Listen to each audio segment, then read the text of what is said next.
We are less than a year away from Doomsday. It's not just another team-up movie. This is the beginning of the end of the multiverse as we know it. There are tons of Avengers Doomsday theories floating around online right now. A lot of them are obviously fake. Some could actually be real. What I've done is collect the theories and leaks that make the most sense to me, the ones that fit what we know about Marvel's direction and actually feel like they could happen. Before the video, 98% of the people watching my videos still are not subscribed. If you want to see more videos like this, subscribe and turn on notifications to support my channel. Let's start with the foundation, the big threat. If you want to understand what Doomsday and Secret Wars are building toward, you need to understand incursions. In the comics, an incursion happens when two universes start overlapping. Picture it like this. Two separate realities, existing in their own space, suddenly get pulled toward each other. The collision point is always Earth, always. The two Earths get closer and closer, and there's this window, roughly 8 hours in the comics, where both worlds exist in the same space. You can see the other Earth in your sky, massive, getting bigger by the minute. And here's where it gets brutal. If nothing is done,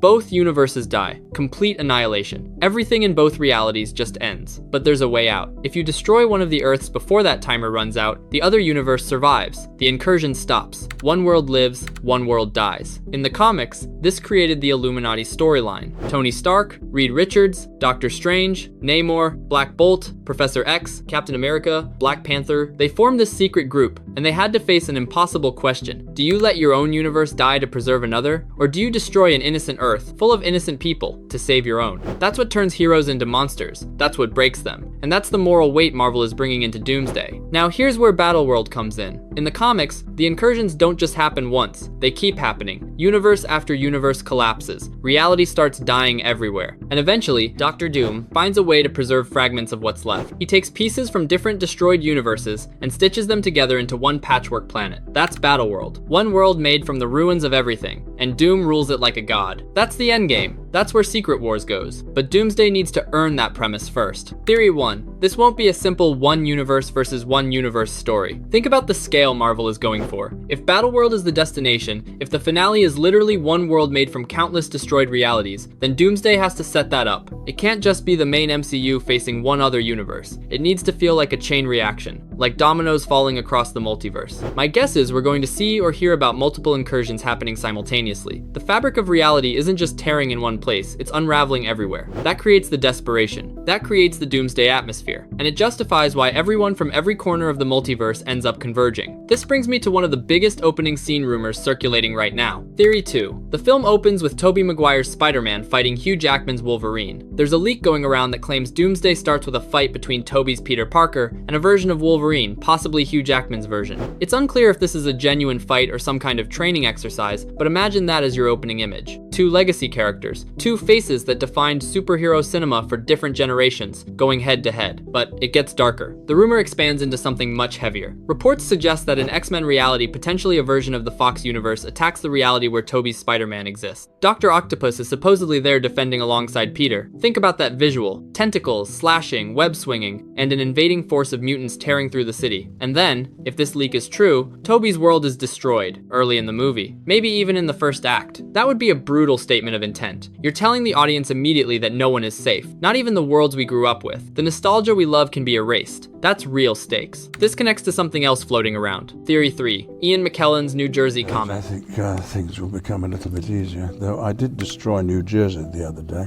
Oh, I perhaps shouldn't have said that. In a recent interview, and this could be nothing, could be everything, Ian McKellen seemed to let something slip. He jokingly said something along the lines of, "I destroyed New Jersey the other day. Maybe I shouldn't have said that." Take that with a grain of salt. Actors joke in interviews all the time, but if you pair it with the scale we're discussing, it starts to make sense. Magneto destroying an entire state isn't a minor sequence. That's apocalyptic. That's the kind of damage you get during an incursion battle. And here's the thing about Magneto. His methods have always been extreme, but his motive has always been protection. He wants to protect mutants. He's seen what humans do to his people, and he's willing to do whatever it takes to ensure their survival. So if Magneto is wiping out New Jersey, maybe it's not pure villainy. Maybe in the context of an incursion, it's a desperate act. He's choosing to destroy part of one reality to save his own mutant-populated world. That's morally complicated. And if that New Jersey moment overlaps with the Tobey Spider-Man reality rumor, if Magneto's attack is part of what hits a Spider-Man adjacent world, then suddenly these leaks connect into a larger picture. This is speculation, but the pieces fit together interestingly. Theory 4. Loki's role as the god of stories and potential team builder. We know from the Loki series finale that our Loki is now something beyond a typical character. He's holding the multiverse together. He's sitting at the center of the branching timelines. He sees everything, every possibility, every version of every story. The theory here is that Loki, from his position outside normal time, could begin recruiting a team. Not to directly fight Doom, at least not yet, but to stall him, to buy time, to keep certain key variants alive while the multiverse collapses around them. If Loki can see all timelines, he knows who the survivors are, he knows who the heavy hitters are, and more importantly, he knows who has multiverse experience, who's already adapted to reality hopping. Tobey's Spider-Man is a strong candidate if he survives his world's destruction. He's been through the multiverse in No Way Home. He understands the mechanics. Same goes for Deadpool, and whatever version of Wolverine traveled with him in Deadpool and Wolverine. Those two aren't just comedic relief, they've proven they can navigate multiversal chaos. Loki wouldn't choose randomly. He'd pick people who anchor, meaning who carry weight across realities, symbolic survivors, people who matter to the story of the multiverse itself. Theory 5. Doom's infiltration plan. This is the core theory that ties everything together for me. According to multiple reports, Doom doesn't arrive as an obvious villain. He doesn't crash into the movie with a declaration of war. Instead, he spends a significant chunk of the film alongside the heroes. Like one of them, he uses the face. That's the whole point of casting Robert Downey Jr. Doom presents himself as a version of Tony Stark from another universe. I'm here to help. I've seen what's coming. I know how to stop the incursions. And the Avengers, who just lost their Tony, who still carry that grief, who still feel that absence, they want to believe him. They need to believe him. So they let him in. They trust him. And by the time they realize what's actually happening, it might be too late. Casting RDJ isn't just fan service. It's a weapon inside the story. Picture the team sitting around a table, planning their response to the incursion crisis. And there's Doom, wearing Tony's face, nodding along, gathering information, learning their strategies, mapping their weaknesses. It's chilling when you think about it. Theory 6. Doom's mask, his face, and Franklin Richards. In the comics, Doom wears his iconic mask for a reason. His face is scarred. The degree varies depending on the story. Sometimes it's severe disfigurement, sometimes it's relatively minor, but his ego and vanity simply can't accept any imperfection. Either way, the mask is symbolic. It's armor. It's identity. Now here's an extra theory making the rounds. There's speculation about a potential Fantastic Four connection, maybe a post-credit scene, maybe something woven into Doomsday itself where Franklin Richards plays a role. He's one of the most powerful beings in Marvel's entire history. The theory suggests that Franklin might touch Doom's face, and through that reality-altering ability, he heals the scarring, fixes it. Why would that matter? Because it gives a story reason for RDJ's unmasked face to appear more often. Doom, with a restored appearance, could move among heroes even more easily. It adds another layer to the deception. This is very much in the theory category. We don't have confirmation, but it's an elegant solution if Marvel wants to show RDJ's face without constantly having him take the helmet off for no narrative reason. Theory 7. The Fantastic Four, connection to Doom's arrival. There's a rumor that Doom doesn't arrive in the main MCU reality alone. He arrives connected to the Fantastic Four's jump into that universe. We know from the Fantastic Four casting and production that the Richards family exists in an alternate reality, potentially a retro-styled world. At some point, they have to cross into the main MCU. And if Doom piggybacks on that crossing, or if their arrival somehow triggers his, then the Fantastic Four become responsible for bringing the biggest threat the Avengers have ever faced. That's heavy. That's the kind of weight that creates real tension between hero teams. And there's another layer. Reports suggest the main MCU and an X-Men reality are on a direct collision course. An incursion is coming specifically between those two worlds. Doom, if he's playing the long game, might subtly manipulate events so that the X-Men reality takes the fall, gets destroyed first. While he positions himself as the savior, he saves the day by sacrificing someone else's day. Classic Doom. Theory 8.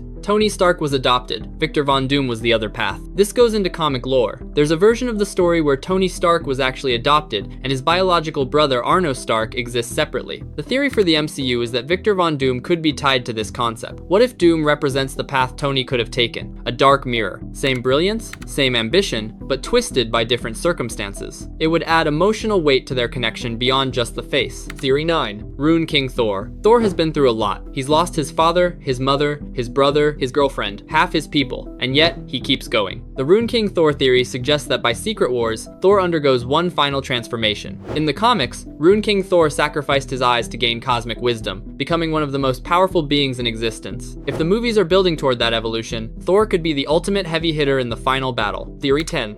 The Doomsday clock isn't counting down to Doomsday. Doomsday already happened. This is a perspective shift tied to Loki. From his position outside time, from the seat at the end of the multiverse, Loki might already see everything as having happened. The destruction, the collapse, Battleworld, all of it. So when we watch Doomsday unfold, we're not watching something being prevented. We're watching the universe catch up to an ending that, from Loki's view, already exists. The movie isn't about stopping Doomsday. It's about understanding that Doomsday is inevitable, and the question is what comes after. That would be a different kind of story. less about winning and more about what we preserve. Theory 11. The teaser numbers tie to endgame timestamps. There's a theory that numbers shown in the Doomsday teasers correspond to specific moments in Avengers Endgame. The idea is that those exact timestamps in the Endgame runtime contain hidden hints about what's coming. Honestly, this one feels like a stretch to me. It's the kind of pattern matching that fans love, but doesn't always hold up. Including it for completeness, but I'd bet against it meaning anything concrete. Theory 12. Steve Rogers and timeline damage. Here's one that's been building quietly. When Steve went back in time at the end of Endgame, he lived out his life with Peggy. He got his happy ending. But what did that do to the timeline? We know from Loki that the TVA was pruning branches, maintaining stability. Steve's choice to stay in the past, to live a whole life off the main path, that's exactly the kind of thing that would create complications, weaknesses, points where the timeline is more fragile than it should be. The theory is that Steve's happy ending might be one of the contributing factors to the incursion crisis. His choice, made out of love, inadvertently helped destabilize reality, and now the bill is coming due. That's a brutal angle. Heroes paying the price for past decisions, Steve getting his peace, and the multiverse suffering for it. If the movie goes there, it adds genuine tragedy. There's a theme running through all of this. Choices and consequences. Tony choosing to snap, Steve choosing to stay, Loki choosing to sacrifice himself for the multiverse. Every decision echoes, every action has weight, and Doomsday seems to be where all those bills come due at once. Doom himself represents consequence. He's what happens when you think you've won, when you think you've outsmarted the universe. He's the reminder that there's always someone else playing the game, and he's been playing longer than anyone realized. The pattern emerging from these theories feels coherent. It feels like it's building towards something massive, multiple universes colliding, legacy characters dying, heroes becoming morally compromised, and Doom, at the center, playing everyone like chess pieces until he's ready to build his kingdom from the ashes. That's the story the MCU has been setting up since the multiverse cracked open, and we're finally going to see it play out. Speaking of what we're going to see next week is the Super Bowl, and there's a very strong chance we get the first full Avengers Doomsday trailer during that broadcast. There's also buzz about a possible Spider-Man Brand New Day teaser, though that one's less certain. And once those trailers drop, I'm going to do another full breakdown. We'll be able to talk about this stuff with more clarity once we actually see footage. If you want to see more videos like this and support my channel, subscribe, turn on notifications,